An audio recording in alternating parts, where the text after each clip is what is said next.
चलिए अब हम लोग नेपोलियन कोड और सिविल कोड ऑफ 1804 अर्थात नेपोलियन कोड और 1804 की जो है नागरिक संहिता है उसके बारे में जानते हैं। The Napoleon code confirm the rights of private property and land settlement of the revolution and reassured all who had acquired the former lands of church and nobility that their existing right would be preserved. Napoleon code में यह confirm किया गया कि क्रांति के दौरान जो भी भूमि से संबंधित विवाद या प्राइवेट प्रॉपर्टी से विवाद हैं, जैसे उन्होंने चर्च की जमीनों को जो है एक्वायर किया है, कब्जा किया है, या सामंतों की जमीनों पर जो है सामंत से मुक्त करवा करके उस पर जो है अपने कब्जे में ले लिया, ये सभी को जो है ये सभी अधिकारों को संरक्षित किया जाएगा। Second, it established equality before law. दूसरा, इसमें क्या किया गया कि कानून के नजर में सभी को समान भाव की स्थापना की गई। कानून की नजर में कोई भी बड़ा या छोटा नहीं है, सब एक समान है। Third, it did away with the privilege based on earth. Third, क्या किया गया कि जन्म के आधार पे जो कुछ लोगों को खास अधिकार प्राप्त था उसको भी इसमें दूर किया गया। The Napoleon code was also introduced in the countries under French control, Holland, Switzerland, Italy and Germany. Napoleon code जो है वो कहां कहां लागू किया गया? उन सभी देशों में लागू किया गया जो फ्रांस के कंट्रोल में थे, जैसे हॉलैंड, स्विट्जरलैंड, इटली और Germany. Where it ended feudalism in the area conquered by the French army. जहां पे क्या हुआ कि फ्रेंच आर्मी के द्वारा उस क्षेत्रों में जहां पर सामंतवाद को जो है समाप्त किया गया जीत करके। फिर लीगल सिस्टम में भी सामंतवाद को जो है हटाया गया। इसमें क्या किया गया कि पहले क्या था, किसानों के ऊपर जो है समाज के जो है उच्च वर्गों को ज्यादा प्रायोरिटी दी जाती थी कानून के सामने, उस भावना को समाप्त किया गया। Third, feudalism as an economic system involving payment of federal dues and manorial dues by peasants to was ended.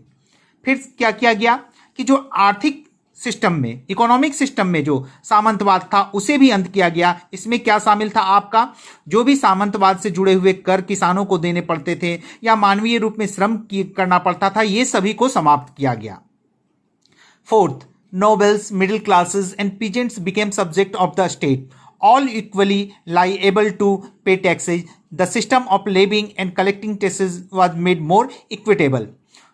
Fourth, इसमें क्या कहा जा रहा है आपको कि समाज के जो उच्च वर्ग थे, मध्यम वर्ग थे या किसान थे, ये सभी अब राज्य के विषय हो गए थे और सभी को जो है इक्वल टैक्स जो है पे करना पड़ता था सभी को। जो उसके लिए क्या किया गया था कि टैक्स वसूली के लिए और टैक्स के निर्धारण के लिए जो है एक सिस्टम बनाया गया था जो सभी को जो है समान भाव से देखता था।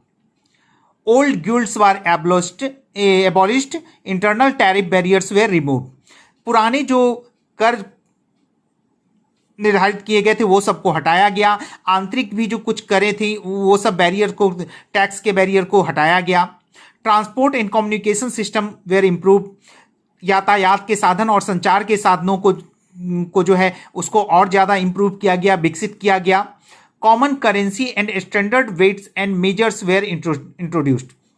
उसके बाद क्या किया गया कि एक कॉमन करेंसी का निर्धारण किया गया, साथ में एक माप और जो है माप तौल की एक स्टैंडर्ड प्रणाली का जो है लोगों उससे परिचित करवाया गया, उसको लागू करवाया गया। Peasants, workers, artisans, and new businessmen began to realize that these economic measures would help in the movement and exchange of goods and capital from one region to another. किसान, कामगार, जो काश्तकार, कलाकार, नए बिजनेसमैन, उन लोगों ने ये महसूस करना शुरू कर दिया कि ये जो इकोनॉमिक आर्थिक कदम उठाए जा रहे हैं उससे क्या होगा कि सामानों के वितरण में और पूंजी को एक जगह से दूसरे जगह ले जाने में काफी आसानी होगी। In the conquered territory not everyone welcome the French rule.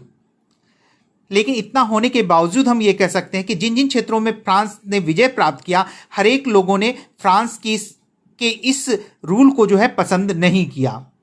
Initially in many countries like Holland and Switzerland, the French army were welcomed as the liberators, but their attitude soon turned into hostility because administrative changes did not bring much relief. शुरुआत में बहुत सारे जो है countries जैसे Holland और Switzerland, उन्होंने French army को जो है इसलिए वेलकम किया, उनको लगा कि ये हमें मुक्त करवाने आए हैं वहाँ की प्राचीन सामंतवाद वाले सिस्टम से।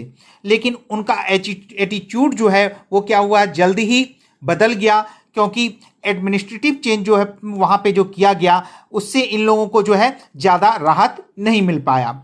इंक्रीज टैक्सेशन, बढ़े हुए टैक्स, सेंसरशिप, बहुत ज़्यादा जो है हर एक चीज़ में रोक टोक, forced conscription into the French army required to conquer the rest of Europe turn the people against the French. उसके बाद फ्रेंच आर्मी की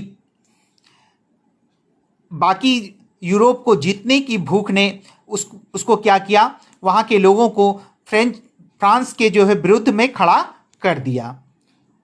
तो हम लोग नेपोलियन कोड ऑफ कंडक्ट जो है सो आज हम लोग पढ़ लिए। आज के लिए बस इतना ही। नेक्स्ट क्लास में हम लोग factors for the emergence of the idea of nationalism and the nation states को स्टडी करेंगे। तो आज के लिए बस इतना ही। आप लोग इसको जो है जो भी पढ़ाया गया है उसको जो है ध्यान से एक बार रीडिंग देंगे और फिर से एक बार समझने की कोशिश करेंगे। तो ठीक है, goodbye, see you in next class.